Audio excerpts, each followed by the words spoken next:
तो आज की इस प्रेस वार्ता में आप सबका स्वागत है। जैसा आपने देखा होगा, देश के दूसरे प्रधानमंत्री ने कांग्रेस का जो घोषणा पत्र है उसमें जो उनका छुपा हुआ एजेंडा है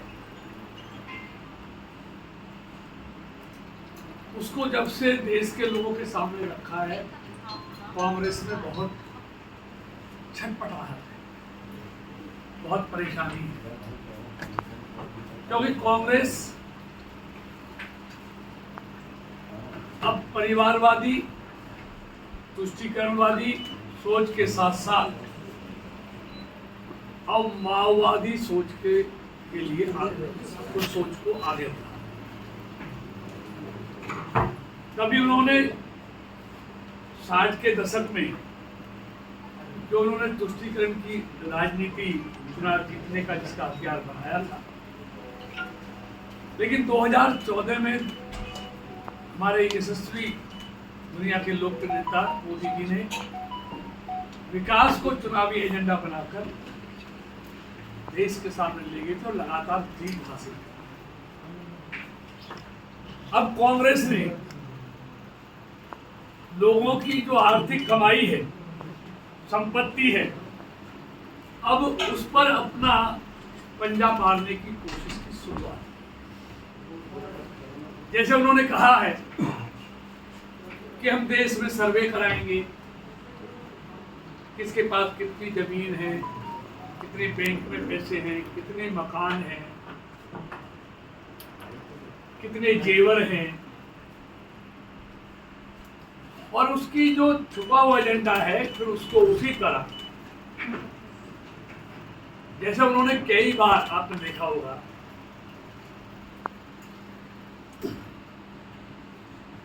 अगर 60 के दशक में देखें तो उन्होंने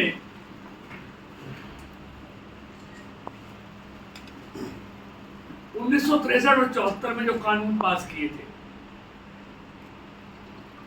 जवाहरलाल नेहरू, इंदिरा गांधी के कांग्रेस सरकारों ने, इनका नाम कंपल्सरी डिपॉजिट स्कीम एक्ट था। इसके तहत करदाताओं, संपत्ति धारकों और सरकारी कर्मचारियों को अपनी कमाई का 18% सरकार के पास जमा कराना होता था। जमा की धनराशि 3 से 5 वर्ष तक के लिए सरकारी खजाने में रहती थी। हैरानी की बात यह है कि कानून 1974 में लाया गया था और तब पूर्व प्रधानमंत्री मनमोहन सिंह आर्थिक सलाहकार हुआ करते थे। मतलब वो लोगों की कमाई से देश को सशक्त करना चाहते हैं।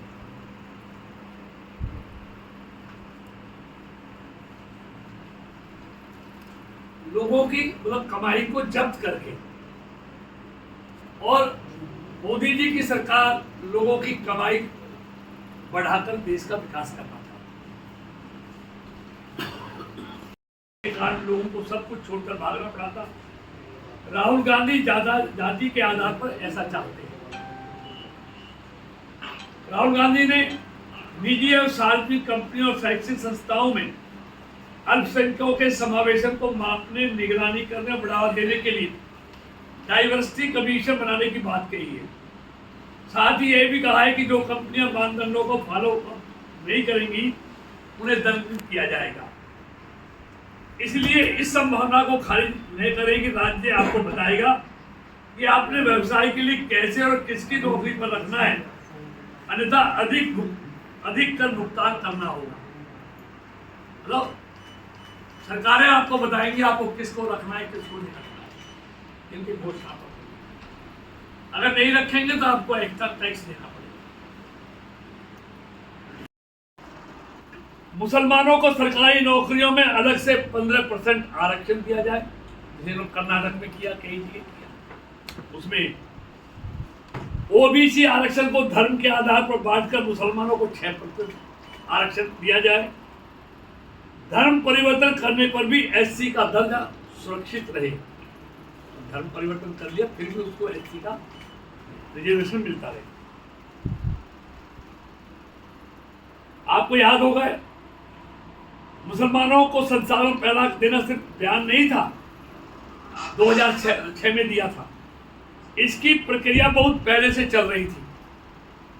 रिटायर्ड चीफ जस्टिस और कांग्रेसी नेता सांसद रंगनाथ मिश्रा इसी दौरान अपनी रिपोर्ट में लिख रहे थे कि मुसलमानों में भी जाति है, इसलिए उनमें भी एससी माना जाए और एससी लिस्ट में उनको भी आरक्षण दिया जाए। मतलब एससी के आरक्षण में भी मुसलमानों को घुसाया जाए, ये उसके तब के चीफ जस्टिस और उसके सांसद कांग्रेस के सांसदों ने तब कहा था, जिसकी अब इनके घोषणा पत्र में जो छुपा हुआ एजेंडा। यह भी सिफारिश की गई कि कोई एससी अगर धर्म बदलकर मुसलमान या ईसाई बनता है तो उसका एससी दर्जा बना रहे।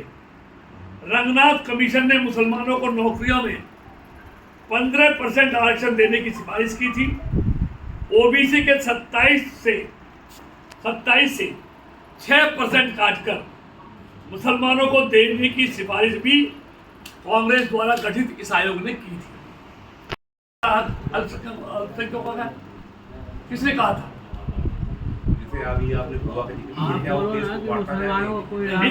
गोवा के उनके प्रत्याशी ने कहा है कि जबरदस्ती पुर्तगाल से होने के बाद गोवा पर ये भारत का संविधान जबरदस्ती लाद दिया गया, ये उनके उम्मीदवार ने कहा। विपक्ष ये कहते हुए भी नजर आ रही है सर कि कृष्ण पाल ने सिर्फ अपना विकास किया है, फरीदाबाद का नहीं। क्या कहना चाहेंगे इस चीज पर?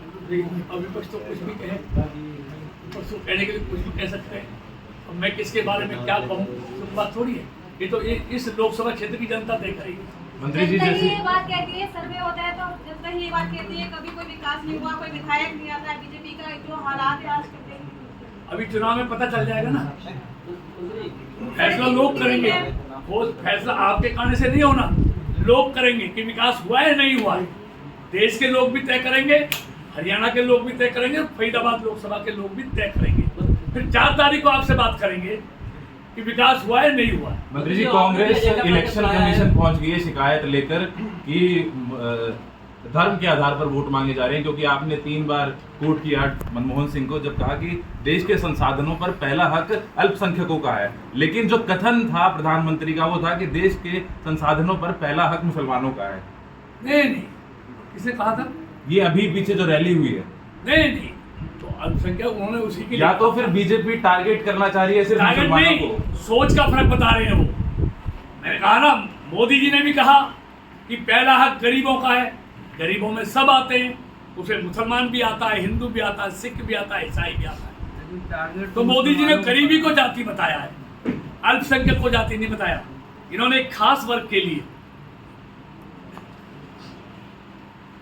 आज ये कह रहे हैं हम 50% से रिजर्वेशन ज्यादा बढ़ाएंगे, ज्यादा बढ़ाने के बाद फिर उसको काट कर 90% तक ले जाएंगे, तो SC/ST का काट कर उनको देना चाहते हैं। भाजपा ने अपने मैनिफेस्टो में कहा है कि राशन का वितरण 5 साल तक चलता रहेगा। तो भाजपा क्या ये सुनिश्चित कर चुकी है कि 5 साल तक वो लोग गरीब रहेंगे और उन्हें राशन देना ही पड़ेगा? ये नहीं है, उन्होंने नहीं कहा।